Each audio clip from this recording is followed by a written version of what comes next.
இந்த 10 மாசம் தாங்க உங்களுக்கு டைம். 10 மாசத்துல இங்க இதை செய்யல அப்படின்னா வர 2026ல தளபதியோட ஆட்சியில இந்த குப்பைக்கிழங்கு அகற்றதாக இருக்கும். சும்மா நாங்க வந்தோம் ஒரு 10ஓட 11 நின்னோம், எல்லாத்தையும் ஒரு 100 பேர் 500 பேர் 1000 பேரை வர வச்சோம், பேசணும் போனோம் அப்படிங்கறதெல்லாம் கிடையாதுங்க.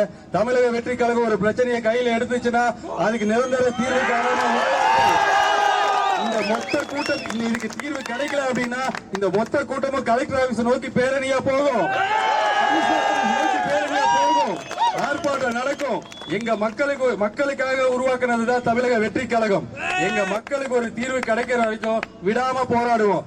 ஏன்னா எங்களுக்கு எந்த எதிர்பார்ப்பும் கிடையாது. 250 கோடியை விட்டுட்டு வந்தவர் எங்க தலைவர்.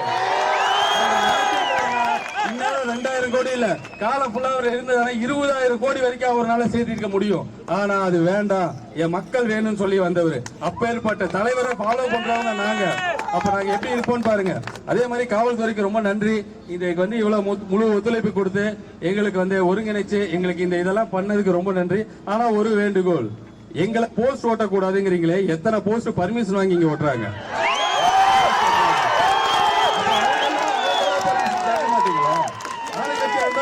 நாங்க ஓட்டக்கூடாதா?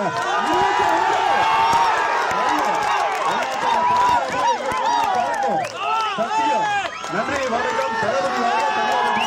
2013ல இங்க வெள்ளூர் குப்பை கிடங்குல ஒரு தீ விபத்து ஏற்பட்டது. அந்த தீ விபத்துல கிட்டத்தட்ட பெரிய பாதிப்பு வந்துச்சு.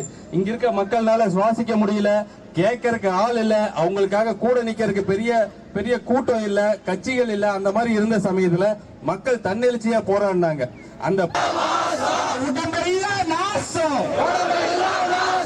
வழி இல்ல சுத்தமின்றி காணலையே